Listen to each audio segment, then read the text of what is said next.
राम राम देवियों और सज्जनों। हम लोग 50वीं रामायणी पर वार्ता कर रहे थे और कहियत मोह भइल जुगचारी पर वार्ता चल रही थी। मैंने बताया कि कबीर अपने जैसों को भी कबीर कहते हैं, जो हो गए हैं उनको भी कबीर कहते हैं, जो होंगे उनको भी कबीर कहते हैं। तो ये कहियत मोह भइल जुगचारी का मतलब 4 युगों से कबीर जैसे लोग कहते आ रहे हैं, समझाते आ रहे हैं। कबीर ये कभी नहीं कहते कि मैं अकेला हूं ये कहने वाला। कबीर कहते हैं लोग कह गए हैं, हम भी कह रहे हैं। लोग कह गए हैं, हम भी कह रहे हैं, लोग और कहने आएंगे।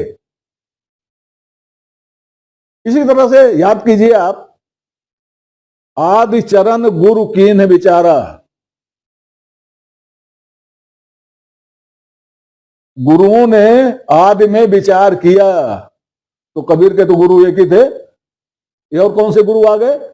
अब कह दीजिए कि सतयुग में जो है, कृतयुग में जब वेद रचना हुए थे तो सब कबीर के गुरु थे। अरे कबीर के गुरु नहीं थे, गुरु थे, और वो भी एक तरह से कबीर थे। जिस तरह से कबीर को हम दृष्टा कहते हैं, उसी तरह से उनको हम दृष्टा कहते हैं। तो दृष्टा वो भी, दृष्टा ये भी, तो कबीर वो भी हो गए ना। और कबीर का मतलब क्या होता है? कबीर शब्द का अर्थ ही होता है महान। और कबीर ने अपने नाम का प्रयोग कभी नाम के लिए किया ही नहीं, उन्होंने अर्थ उत्पन्न करने के लिए कहा। तो कहियत मोह भइल जुगचारी का मतलब ये नहीं है कि कबीर 4 युगों में थे। यह भावुकता है और यह बुद्धि विलास है, इसके अलावा कुछ नहीं है। अब कहियत मोह भइल जुगचारी, हमारे जैसे लोग 4 युगों से कहते आ रहे हैं।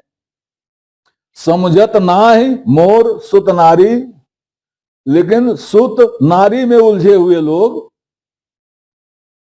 मेरे सुत नारी में उलझे हुए लोग समझते ही नहीं, या मेरी बात सुत नारी में उलझे हुए लोग समझते ही नहीं। दूसरा अर्थ लगा लीजिए, विरक्त का, सन्यासी का सुत कौन होता है? सन्यासी का सुत तो उसका शिष्य होता है ना।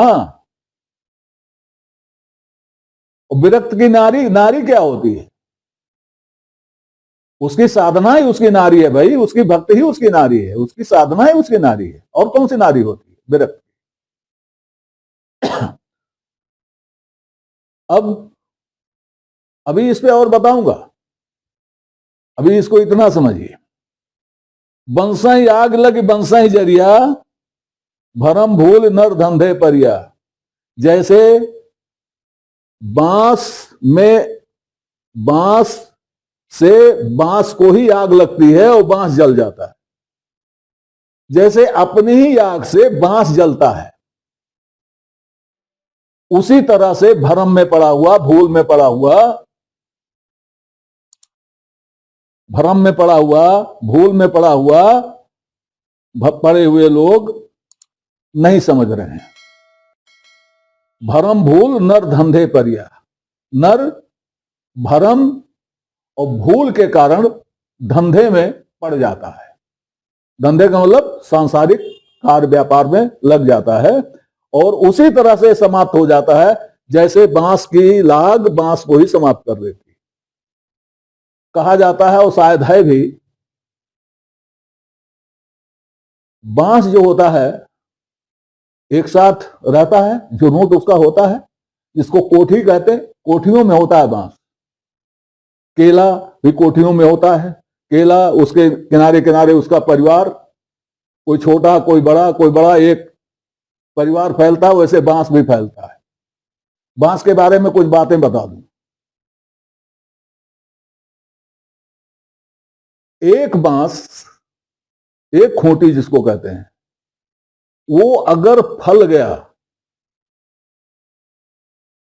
कहीं भी, मान लीजिए बनारस में फल गया, तो उस बांस के जितने रक्त वाले होंगे वो कहीं भी होंगे फल जाएंगे।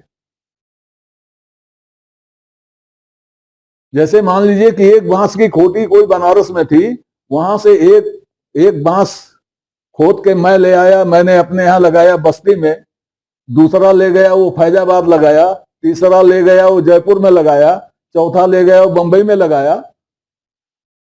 तो जैसे ही इनमें से कोई बांस अगर फूलने लगे तो समझ लेना चाहिए ये पांचों जगह के बांस फूले होंगे। ये सच्चाई है। दूसरी बात जो कही जाती है, शायद वो भी सच्ची हो या ना सच्ची हो, लेकिन कही जाती है कि गर्मी के दिनों में जब गर्मी बहुत ज्यादा पड़ती है तो बांस की जो कोठियां होती हैं उसमें कुछ बांस हरे होते हैं, कुछ बांस सूखे भी होते हैं, और बांस बड़ा ज्वलनशील होता है, बड़े जल्दी आग पकड़ता है। बांस के साथ बांस की पत्तियां भी होती हैं, तो हवा चलती है तो आपस में रगड़ खाते हैं, उस रगड़ से आग पैदा हो जाती है, और आग पैदा होके वो पत्तियों के सारे बांस को पकड़ लेती है, और बांस को पकड़ लेती है तो पूरी कोठी जलने लगती है। फिर अगल बगल के बांस जलते लगते हैं तो जंगल में आग लग जाती है। कहा जाता है कि जंगलों में अधिकतर आग जो है आपस की रगड़ से लगती है, चाहे पत्थर रगड़े, चाहे पेड़ पौधे सूखी टहनियां रगड़ी जाए, रगड़ उठे हवा वगैरह से। तो वही है, बंसाई आग लगी बंसाई जरिया, भरम भूल नर धंधे परिया। बंस के यहां दो अर्थ हैं, एक बांस अर्थ है, एक बंस, बंस जो चलता है पीढ़ी, उसका अर्थ है। तो अभी बांस वाला अर्थ समझिए आप, आगे बात करूंगा। अगली रामायणी, हस्ती के फंदे हस्ती रही। हाथी को फंसाने के लिए क्या किया जाता है? हथनी को हथियार बनाया जाता है। हथनी के सहारे हाथी को पकड़ा जाता है, बीच में गड्ढा खोद दिया जाता है, उसको ढांप दिया जाता है, इधर हथनी पहुंच जाती है, उधर हाथी जो आकर्षित होकर के हथनी की ओर आता है, बीच गड्ढे में गिर जाता है और फिर वो पकड़ लिया जाता है। ऐसे ही मृगों का शिकार कुछ लोग करते हैं, मृगी पाल लेते हैं और मृगी के सहारे मृग बुला लेते हैं, पकड़ लेते हैं। तो हस्ती के फंदे हस्ती पड़ी, मृगा के फंदे मृगा रही। ये हम लोग देखते हैं जंगल में, ये हमारे हमारे अंदर भी होता है। हमको कौन फांसता है, हमको कौन ठगता है, हमको भ्रम में कौन डालता है, हमको भूल में कौन डालता है? हमारे जैसे लोग। हम ही डालते हैं दूसरे को, या दूसरा हमको डालता है। हम सब एक दूसरे को ठगने में लगे हुए, हर क्षेत्र में एक दूसरे को ठगने में लगे हुए हैं, एक दूसरे को ढकेलने में लगे हुए हैं, एक दूसरे को ढकेल के आगे बढ़ने में लगे हुए हैं, एक दूसरे से ईर्ष्या करने में लगे हुए हैं। किसी को आगे बढ़ाने के लिए अगर कोई पुश करता है तो देवता है वो। ऐसे लोग कहां कितने, आप लोग देखिए चारों तरफ, आंख फैला के आपको पता चल जाएगा। तो हाथी ही हाथी का शिकार होता है और हाथी हाथी का शिकार करता है, और मृग ही मृग का शिकार करता है, मृग ही मृग का शिकार होता है। वैसे मनुष्य ही मनुष्य का शिकार होता है। ये बड़ी तीखी बात कबीर कह रहे हैं, लेकिन बहुत सही बात कह रहे हैं। हस्ती के फंदे हस्ती पड़ी रही, मृगा के फंदे मृगा रही, लोहे लोह जस काटु सयाना। जो सयाना होता है, चतुर होता है, वह अपनी चतुराई से लोहे को लोहे से ही काटता है। तो हम में से जो चतुर लोग हैं वो हमें से हमको भ्रम में भूल में डालते हैं, जो चतुर लोग हैं। जैसे चतुर लोग लोहे से लोहा काट देते हैं, वैसे चतुर लोग हम ही से हमको काटते हैं। So may the man I will show you the rule. कहावत है, लोहे लोह जस काट से आना, त्रिया के तत्व त्रिया पहचाना। स्त्री का तत्व स्त्री पहचानती है, इसलिए वह स्त्रियों को छलने के लिए स्त्रियां काम में लगाई जाती, स्त्रियों को छलने के लिए स्त्रियां काम में लगाई जाती हैं, जिसको कुटनी आदि नाम दिया जाता था, अभी भी है, लोग कहते नहीं हैं, लेकिन कुटनी, इधर की बात उधर लगाना, लगा के अपना, ये कुटनी की कहानियां किस्सा तोता मैना में बहुत है। खैर, लोहे लोह जस काट उसे आना, त्रिके तत्व त्रिया पहचाना, ये सब कबीर वह बता रहे हैं जो कि भ्रम भूल में डालने का काम हो रहा है। इसका एक बाजार है, इसका एक बाजार है, और हम जान ही नहीं पाते कि हम भ्रम में कब डाल दिए गए, हम जान ही नहीं पाते कि हमसे भूल कब हो गई। और भरमाने वाले, भुलाने वाले लोग बैठे हैं और हमारे ही बल पर ऐश कर रहे हैं। ऐसा नहीं है, उनको भी कोई भूल में डालता है, वो जो उनसे बड़ा होता है, उस बड़े को भी कोई भूल में डालता है। ये तो खेल चल रहा है चैंपियनशिप का, कभी कोई चैंपियन है, कभी कोई चैंपियन है, कभी कोई चैंपियन है। इस चैंपियनशिप में लोग आगे बढ़ रहे हैं अपनी अपनी औकात के हिसाब से। अब एक किसी दिल जले का दोहा सुन लीजिए, ये जो है, लोहे लोहा काटना और हस्ती के हंसते मृगा रही, ये सब जो है क्लियर हो जाएगा। भगत जगत को ठगत हैं, भगत का मतलब आप किसी बेशधारी साधु से लगा लीजिए, भगत जगत को ठगत हैं, भगत ही ठगे सो संत, जो संतन को ठग सके ताको कहो महंत। भगत जगत को ठगत हैं, भक्त ही ठगे सो संत, और जो संतन को ठग सके ताको कहो महंत। गुरु जी, बड़े गुरु जी और बड़े गुरु जी, गुरु घंटाल जी, भगत जी, संत जी, महंत जी, ये है ठग के ही एक दूसरे को ठग करके ही लो। ये ऐसे कह दिया गया, हम इसको नियम नहीं कहते हैं, लेकिन है यही जो दिखाई देता है, वो है यही, इसीलिए किसी ने जल भून के कहा होगा। अब साखी देखिए, नारी रचनते पुरुषा, रचनते माने अच्छा लगता है, नारी को पुरुष अच्छा लगता है, और पुरुष रचनते नार, पुरुष को नारी अच्छी लगती है। क्या अच्छे हैं दोनों? अगर पुरुष कंप्लीट होता, पुरुष अगर कंप्लीट होता, उसके अंदर सुख होता, तो नारी के पास क्यों जाता?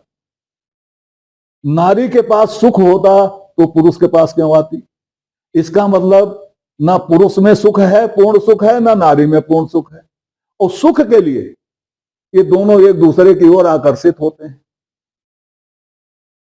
जबकि सुख किसी के पास नहीं है। देख लिया आपने, पुरुष के पास सुख होता तो बाहर क्यों जाता, नारी के पास सुख होता तो बाहर क्यों जाती? सुख नहीं है, इसीलिए पूरा करने के लिए एक दूसरे के पास जाते हैं। ये कबीर कह रहे हैं, ये कबीर की खरी खरी है। अच्छा लगे किसी को, चाहे बुरा लगे। तो नारी रचनते पुरुषा, पुरुष रचनते नार, और पुरुष ही पुरुषा जो रचे ते बिरले संसार। ऐसे पुरुष संसार में बिरले हैं जो पुरुष में रुचते हैं। पुरुष के दो अर्थ होते हैं, आप जानते हैं, पुरुषेते पुरुषेते पुरुषा, जो अपने आप में रमता है। हम पुरुष हैं, हमारे अंदर पुरुष है, हम अपने आप में रमते हैं, तो ये हुआ पुरुष पुरुषा रचना। तो कबीर कहते हैं कि जो पुरुष इस पुरी में रहने वाले पुरुष में रमता है, ऐसे लोग बिरले होते हैं, ऐसे लोग बहुत कम हैं। अब आप इस रचना में छुपी हुई चीजें आ जाइए इस रामायणी में देखने। याद कीजिए, हरि के सुमिरन को कहा ले आया घर माल, बूढ़ा वंश कबीर का उपजे पूत कमाल। ये इसमें से झांक रहा है कहीं कि नहीं झांक रहा है? बूढ़ा वंश कबीर का, बंसई आग लगी बंसई जरिया, भरम भूल नर धंधे परिया, आ गया समझत नाय मोर शुभ नारी, आ गया। इसी सब के आधार पर ये रचना हुई है कमाल की, और इसी सब के आधार पर बूढ़ा वंश कबीर का, बंसई आग लगी बंसई जरिया। तो ये मैं जो कह रहा था कि इसमें कुछ छुपा हुआ है, वो मैं बताऊंगा। वो यही छुपा हुआ है कि इसी तरह कबीर के शब्दों को लेकर के लोगों ने कबीर के विरुद्ध तमाम कहानियां बना दी हैं, और इन्हीं को लेकर के कबीर को बना दिया घरबारी, उनकी पत्नी बना दिया, उनके बेटे बना दिए। यही रामायणी उसका कारण हो सकती है। इसलिए मैंने कहा था इस पर ध्यान रखिएगा। आज इतना ही। अब आगे 51वीं रामायणी पर वार्ता की जाएगी। तब तक के लिए नमस्कार। आपसे निवेदन है कि श्रृंखला को अपनी लाइक दें, इसको सब्सक्राइब करें और कमेंट बॉक्स में जाकर अपनी टिप्पणी प्रस्तुत करें, अपनी जिज्ञासा व्यक्त करें, अपने प्रश्न पूछें। यथा समय आपकी जिज्ञासाओं और प्रश्नों का समाधान करने का प्रयास किया जाएगा। धन्यवाद।